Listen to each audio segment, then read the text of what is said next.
All right, Wilma, it's an absolute pleasure having you on the Artist Interview series today. Thanks for coming on. Thanks for having me. It's great to be here. My pleasure. So, first of all, can you tell us a little bit about yourself? So, how long have you been DJing now? DJing, I think it's 5 years. Yes, 5 years. Great. And what kind of music do you love to play the most? The most? Oh, it really depends. I have a lot of flavors. Yeah. I'd probably say in terms of like performance, I think that I get more of a flow out of the deep stuff. So like the deeper house and techno.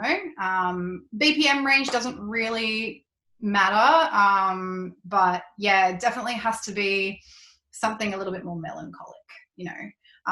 I do love to play tribal. I do love to play techno. I do love to play house.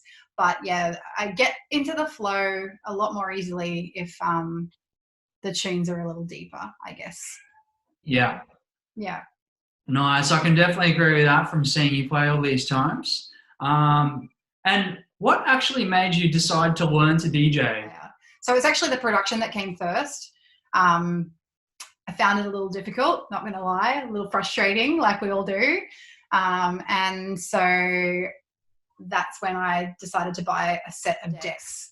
I very quickly realized how fun it was to select my own tracks and put together playlists. And, it was exciting to see the skills develop quite quickly and et cetera, et cetera. So, after you decided you wanted to learn to DJ, what were the steps that you took to actually learn?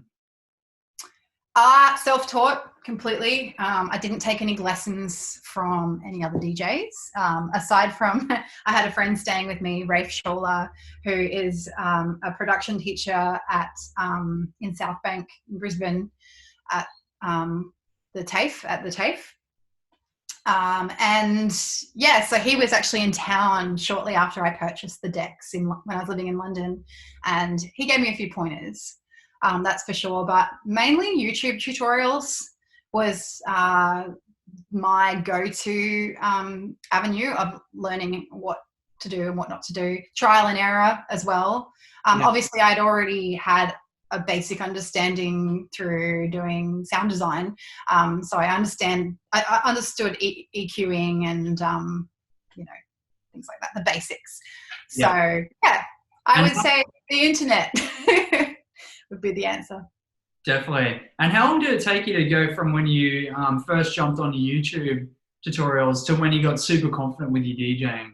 It took a while, I must admit. I don't think that I felt confident in the booth until probably when I performed for the third time in Australia, maybe the third time. So that's like probably 2 years into it, where Yeah.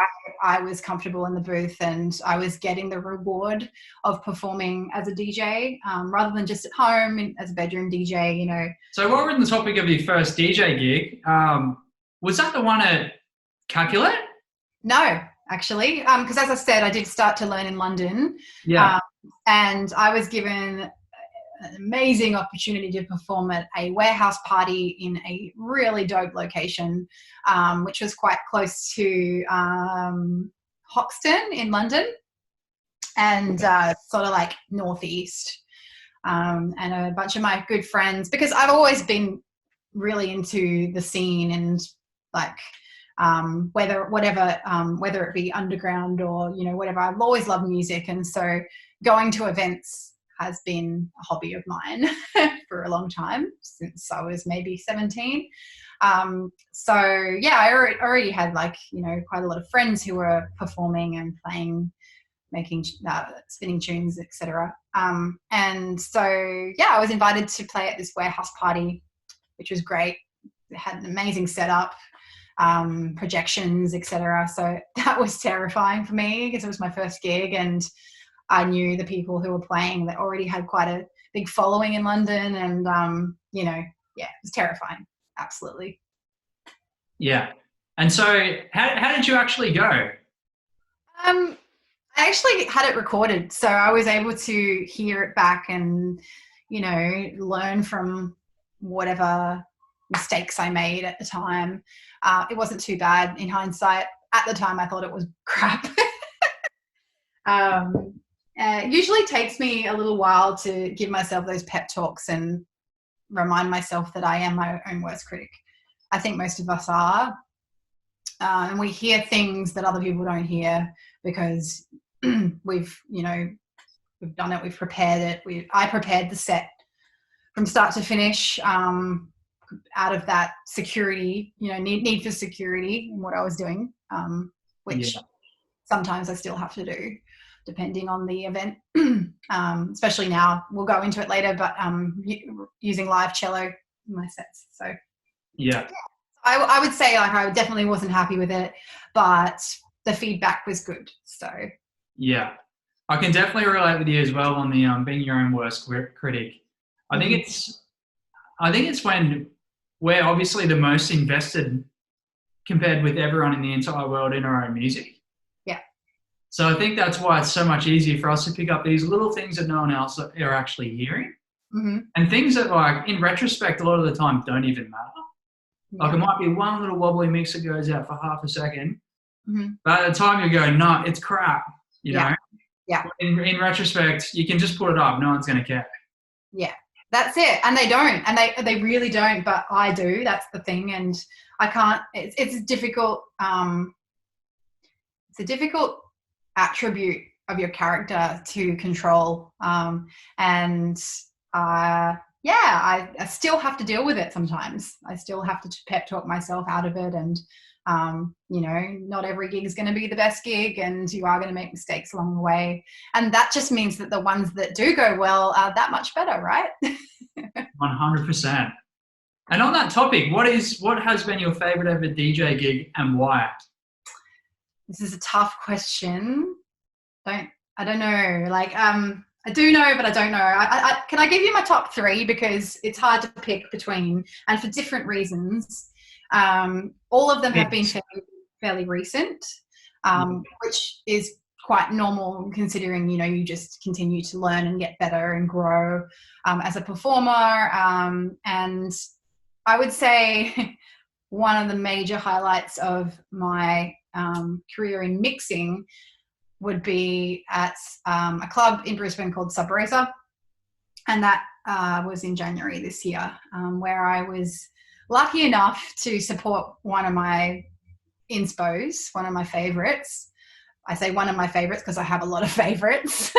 But, I do very much enjoy his music and him as a DJ as well. And that's Patrice Baumel, who played in Brisbane. He was doing a tour. And to be honest, I recorded the set, and it was one of the smoothest mixes I've done, not to mention the energy on the day, the vibe, the tune selection, followed by him performing, followed by being able to interact with him and, meet him. Overall, it was just a 10 out of 10 day for me. So I'd have to say that. But then on top of that, you've got like other events where it's a bigger crowd, or it's a festival stage. So that's also, you can't compare the two. You can't compare playing at a festival with, people who are completely in their element and really appreciating the music. So I would have to say probably Earth Frequency Festival this year. I played just an hour slot, but it was on the Subterranean stage, and the feedback that I got was great. There were hiccups along the way. It definitely wasn't my best set.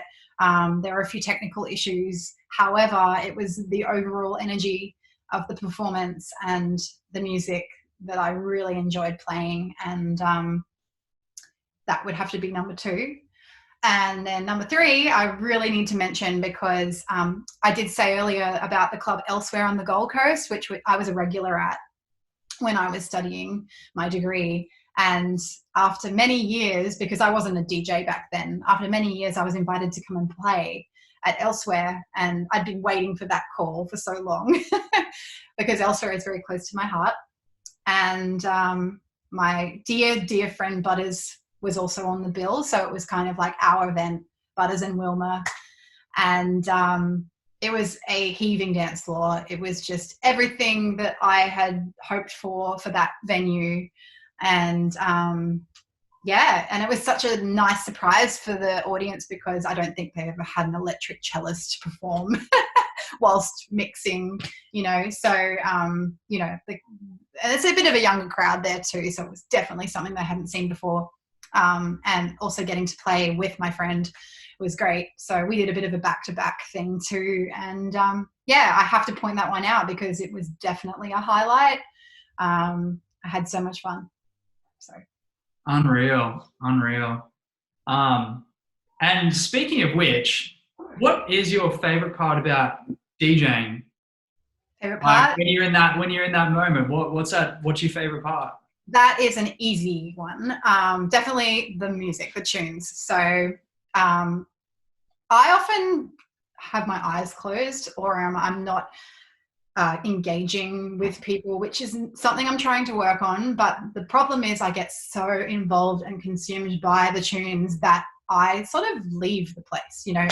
My best performances are when I'm mentally not really there in that space, which sounds backwards and what it shouldn't be, but I do get lost and I transcend into my own world, which is when I get that flow happening. And that's the best kind of performance, really, when I'm not looking around and paying attention to what other people are doing, which I've been told can be a little bit can be a negative thing, I guess, in a way, because people do want to feel as though you're interacting with them and connecting with them. So it's something that I struggle with in a positive way for myself, I guess you could say. Agreed. And I really love how you're such a unique performer. You've been playing your cello for a long time, and now you've managed to incorporate that into your DJ sets. Mm-hmm. So can you tell us a little bit about how that actually works? Like some people do kind of struggle just to keep their attention on the decks, let alone having another instrument. So how do you kind of manage that? Yeah, it was a difficult thing to get a hold of at the beginning, and I wasn't sure if it was going to work. Had to battle my own self-doubt for a while there, but I persevered and I'm happy I did. It took a lot of trial and error and figuring out what sounds good, how to make the cello work with the tunes, the already mastered tunes. I think I'm still on that journey of experimentation. I soon learned that having effects pedals was a game changer for me to create a space for the cello to blend a lot better with the music. And I would say that beforehand, when I plugged the cello straight into the mixer, not using effects pedals, it sounded quite raw. It's almost as though, if this makes sense, the music was here and the cello was on top of it instead of in and amongst it. So that was my biggest challenge, was figuring out how to make sense of the instrument and how it was going to work, how often I was going to use it, how many tracks I would use it within a set. All these things are just variables of like the overall result. And I've had a lot of people give feedback, conflicting feedback as to what they enjoyed about it. A lot of people want more cello. A lot of people think that less is more, which I agree. So it's been a journey of trying to figure out what works best. But I feel like I'm in a place now where I'm confident in what I'm doing and I'm getting the results that I want, which is such a good feeling. Amazing. And you've been collaborating with some other artists and you've been getting some releases out as well. That's a new thing, which has sort of happened seemingly overnight. It's very exciting for me. Wow. I think that having good people around me has been the key to that. And may I add, Jay, that you and I performed together in the Club Capulet, which actually was before Sub Rosa, the same venue. So I need to point out that was a huge turning point in my career. So thank you. You and I performed. You were mixing and I was playing live electric cello. And that was when I realized for sure that actually this could work. Like this instrument could play a huge part in the evolution of, dance music. And you see like other artists, Pete Tong, for example, and him using whole symphony orchestras in their live shows, which is unfathomable, but it's just the most incredible large sound. And I thought, well, the cello in itself is obviously the best instrument in my opinion. But everybody should be able to experience the glory of the sound of this thing. And I think that not many people, a lot of people don't even know what it's called. They think it's a big violin or something like that, a machine gun. Yeah. And yeah, so my whole purpose behind what I'm doing is to expose others to the joy of this instrument, which I like. It makes me teary to think about how important this instrument is to me, and what the role that it's played in my life and the person I am today. You know, that sounds a bit cheesy, but it's so true. And that's my sole purpose in this whole venture, is to touch other people the way I've been touched by the sound of it. So yeah, the fact that I'm now able to keep playing gigs and keep doing what I'm doing and is unbelievable. Yeah. Your passion really shows, Wilma. And might I add that on that night when we actually played together, that was obviously a completely new thing for me too. But just to see the different level of vibe that you could bring having your cello as well, it was just so different. I just remember there were so many people that come up to us after, like so many that were just like, wow, that was just amazing. I've never seen anything like that. It adds a visual as well, a visual performance as well as the audio. I mean, I know a lot of DJs perform in the booth and interact and dance and all that. I know I'm always dancing when I'm mixing for the most part, which I can't really help. But having the visual instrumentation is another level of performance, which I think adds to a gig, and hence why you see a lot of people bringing out instrumentalists now. A lot of producers and DJs are using instrumentalists. Not so many cellos though, must admit. True that. Unreal. And next question. So, Wilma, do you have any experience buying secondhand DJ equipment? Yes, on two occasions. On the two occasions where I bought decks, the first time and the second time, which is my current setup, were secondhand. I was very lucky on both occasions. So let's wind back to London. When I wanted to get my hands on my first set of decks, I bought them on Gumtree, and I ended up with a Behringer mixer and two CDJ 1000s. So that's back in the CD burning days. So I had to burn CDs, but I got a great deal for it, and it was what I needed as a beginner. It was exactly what I needed. Yeah, and no problems at all with the equipment? No. No. They were in fine condition. No buttons were dodgy or spongy or anything like that. So yeah, I was stoked. And then the second round where I upgraded my gear was pretty recently, actually. It was last year, actually. Yeah, midway through last year, I bought a set of 900 Nexus mixer and CDJs off a gentleman from Brisbane. And this was on Facebook Marketplace. So again, smashing deal, everything in working order. They looked fairly like squeaky clean too, so I was happy about that.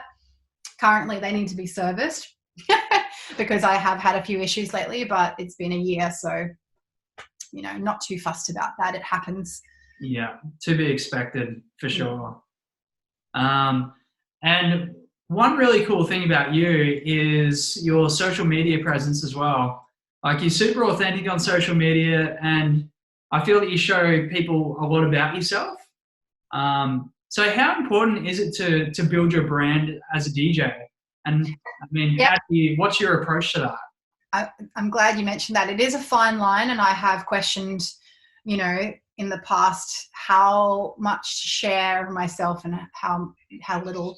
But I think initially when this project started to become, something for me, the Wilma project, which is mixing with live cello, I was quite self-conscious about what people thought as to me playing live cello over techno or whatever. And I was concerned that it wasn't going to work, and I had all these moments of self-doubt. I remember it must have been December 2018, I think, maybe early 2019, where I kind of went into a bit of a like inward sort of place where I did stop using social media for a little bit because I was concerned that I was being judged or whatever, I was being too present.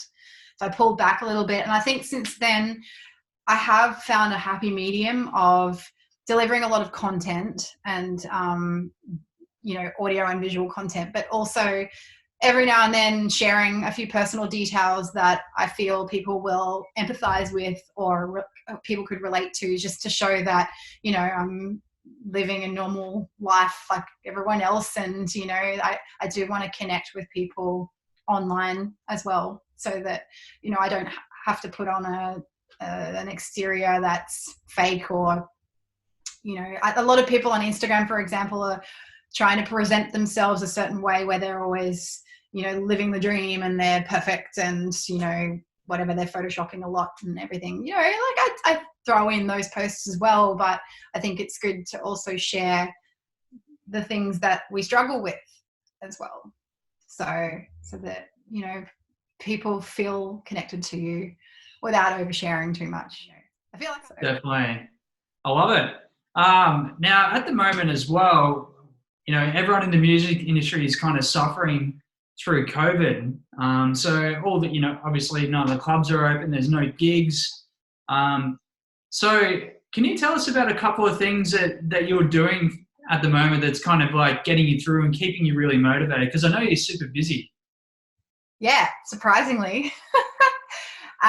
So the live streaming thing, at first I was a bit kind of like, oh gosh, everyone's jumping on board the live streaming wagon, and, is it something that I want to do? Is it something necessary? It's proving to be, great for my presence on social media, and it's proving to be good to be bringing out that content regularly and being able to perform again, even though there's no dance floor really. But it's great for me, it's great for the audience, and I know that there is an oversaturation of live streams at the moment, but the people who follow you will check it out, and it just means that you're showing that you care about, your career, and you care about keeping that flow, keeping that the content coming out. So the live streaming, I've done a couple of those and they've been well received. I've enjoyed them. For example, on Saturday night, I was invited to perform a hybrid. We call it a hybrid set when you mix, but you incorporate live elements. So it's not fully live, like a producer would perform a fully live set of their own music. So it's cool in that way that I love mixing, and using CDJs, and it's just that the feeling of playing on that equipment is very fun. So I was invited to perform at this live stream on Saturday night with epic visualization. The VJ, they call them, his name is Project Technique, and he works for huge festivals, and he's absolutely talented, amazing visualizations. So I was very honored to be invited by Michael Musker from Organic Audio down here in Melbourne. So I think me being a newcomer to this town, it was a privilege and a great move for me to be able to be used on that platform, Definitely. I saw that live stream. The visuals were crazy. Cool. So where cool. can people actually see that, Wilma, for people watching? What's that, sorry? Where can they see it? Yeah, where can they see it? Yeah, so it was recorded, and they're going to post it again this week as a high definition full recording, which is great, which is exciting, and I will be able to receive that footage as well for my own promotional material, which is also just like amazing. And so aside from the live streaming, I have been lucky enough, let's go full circle back to the original topic, which is so the original start of this topic, which was the collaborations. And I've found myself now juggling a bunch of projects with some of my idols, I guess you could say, my local idols, because I have a lot of them. And yeah, it's been, I don't know, I guess like the word has gotten out and it's great. So I've been hit up by a lot of people to record cello parts, whether that be as a session musician or as a feature artist. I'm loving the features because it's great exposure for me to be working with some of these people, including the next release that's going to be out is with a duo called Double Touch, and they are All Day I Dream artists based in Sydney. And what we've put together is pretty amazing. Like, I'm really excited for that to be released soon, and on a massive label, which I'm really excited about. So yeah, that's it. The ball is certainly rolling with getting productions underway, and hopefully eventually my own solo productions too, which brings me back, actually, sorry if I do continue, brings me back to the production thing, which I started years ago and put it on the back burner, back shelf, you know. Oh yeah, I'll definitely do that one day. But at the time, I lacked the discipline. I lacked the drive and the knowledge and the experience, because I hadn't done any like performances as a DJ, and I was fresh out of sound design at uni. And yeah, I think that I wasn't quite ready for it then. So I can definitely see the drive. It's so good to just see you going onward and upward through this time. Amazing. Now, last but not least, what is your absolute favorite dance move? My favorite dance move? That's a tough one. I got a few. I love these ones. Yes. You know, the backwards butterfly stroke. That's the perfect name for it too. And I love to get real low, you know. Yeah. Real low, digging holes into the ground, kind of low. Yeah. Nice. Well, thank you so much, Wilma, for being on the interview for today. Thank you. Thank you. It's been a pleasure. It definitely has. And for the people tuning in, you can find Wilma on Instagram and Facebook and SoundCloud. Yeah. Yes. But loads of content on SoundCloud. Almost all of my you know, favorite like mixes are up there, including my most recent one, which was from Esoteric Festival, the last festival that I attended before lockdown. I think lockdown kicked in a week after, so I was really lucky to get that last one in, and that is my latest mix, which is up. I just posted last week, and it's a techno mix. Well, I guess like I don't want to throw around labels because I do mix it up.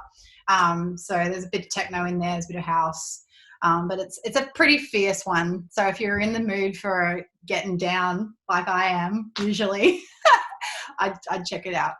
Lovely. Okay, thank you, Wilma. Thank you. I hope you have a nice week. And you too. Okay, bye. Ciao. Bye.